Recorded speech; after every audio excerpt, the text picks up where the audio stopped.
J'ai eu une SAS pendant 3 ans et je suis redevenu intermittent du spectacle. Dans cette vidéo, je vous explique pourquoi.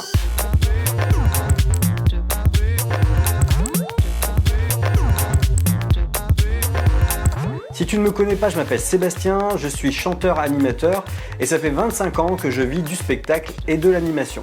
Alors moi je fais ces vidéos-là pour vous partager mon expérience, pour vous éviter de faire les mêmes erreurs que j'ai pu faire. J'ai commencé ma carrière il y a très longtemps, mes parents avaient un établissement qui recevait du public, donc la semaine on recevait des seniors, on les faisait danser, on leur faisait à manger, et puis le samedi c'était plutôt des mariages, le dimanche des thés dansants et des repas dansants. Bref, j'ai toujours évolué dans ce milieu-là et forcément je suis devenu animateur, chanteur et j'ai pu comme ça en vivre, vivre de ma passion. Il y a quelques années on a eu un épisode un peu compliqué, ça a été le Covid. Vous savez que pour tout le monde ça a été une histoire incroyable. Il y en a qui ont perdu leur boulot, il y en a qui se sont découverts une nouvelle orientation, une nouvelle vocation. Et moi, de mon côté, je me suis retrouvé à plus bosser beaucoup en tant que chanteur-animateur.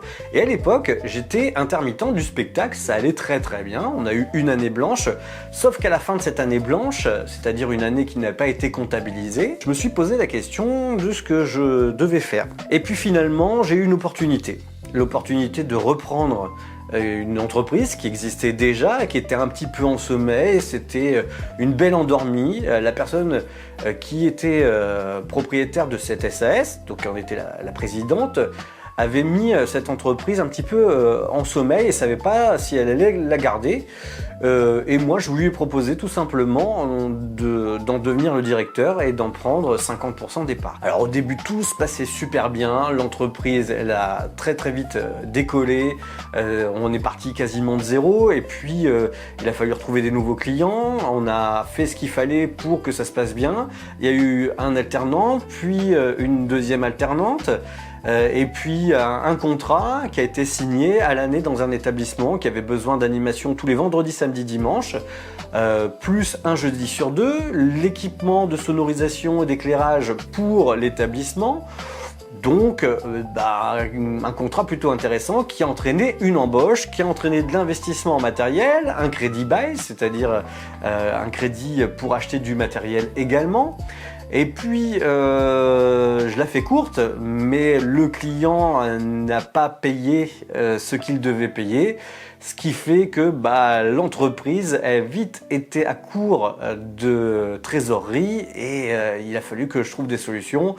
Et la seule solution que j'ai trouvée au bout d'un an de galère, ça a été, bien sûr, de licencier les personnes qui travaillaient avec moi, mais surtout de mettre l'entreprise en liquidation. Parce que tout simplement, j'arrivais pas à faire face aux différentes factures qui arrivaient et le chiffre d'affaires il suivait plus puisqu'il n'était plus sur le prévisionnel qui avait été établi. Pourquoi je vous parle de ça ?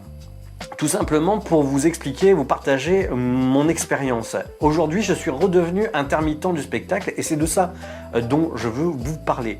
Si vous êtes animateur, chanteur, DJ, parce que DJ peut être aussi considéré intermittent du spectacle, que vous n'avez pas trop de matériel, quand je dis un petit peu de matériel, on va dire, allez, en valeur, moins de 10 000 € de matériel, pour les musiciens chanteurs, c'est aussi à peu près la même chose. Le statut d'intermittent est bien plus adapté à ce que vous faites.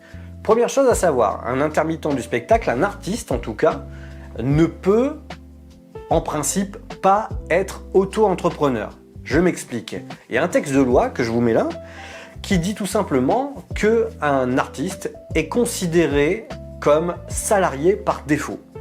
Donc ça veut dire que si vous êtes auto-entrepreneur et qu'on comprend cet article de loi, ça veut dire que vous ne pouvez pas être auto-entrepreneur, en tout cas pas sans licence de spectacle.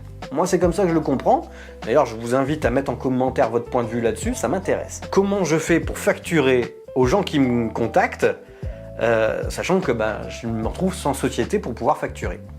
Et bien la solution je l'ai trouvée, et en réalité il y a 3 solutions. La première, c'est de passer par le GUSO. Le GUSO c'est le guichet unique spectacle occasionnel.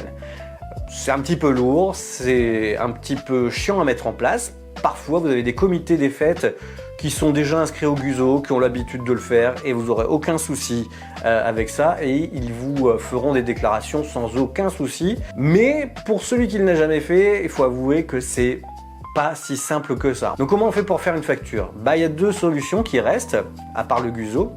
La première, c'est si vous travaillez déjà pour une société de production, une agence événementielle qui a une licence de spectacle, parce que ça c'est impératif, et vous les contactez en leur disant voilà, j'ai un client qui veut m'engager pour telle date, à tel endroit. Ensuite, laissons la boîte de production contacter le client, faire le contrat et se rémunérer aussi au passage. Et la troisième solution, c'est celle que moi j'ai utilisée, c'est de passer par une société spécialisée dans le portage salarial pour les intermittents du spectacle. Moi j'en connais deux, mais il y en a peut-être plus que deux. Je connais Chèque Intermittent, qui est une solution en ligne que j'ai pas choisie, mais qui honnêtement je la connais pas super bien, donc je vais pas pouvoir rentrer dans les détails. Et la deuxième solution, c'est le site déclaréintermittent.fr ou .com, je ne sais plus, mais Déclaré Intermittent.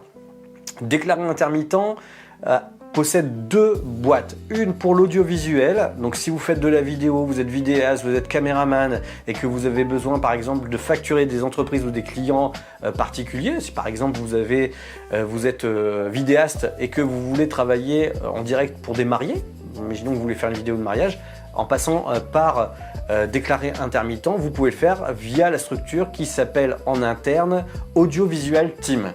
Et puis pour la partie spectacle, donc ce qui me concerne déjà un petit peu plus, vous avez Freddy Hanouna Productions, donc ça c'est le nom de la boîte de prod.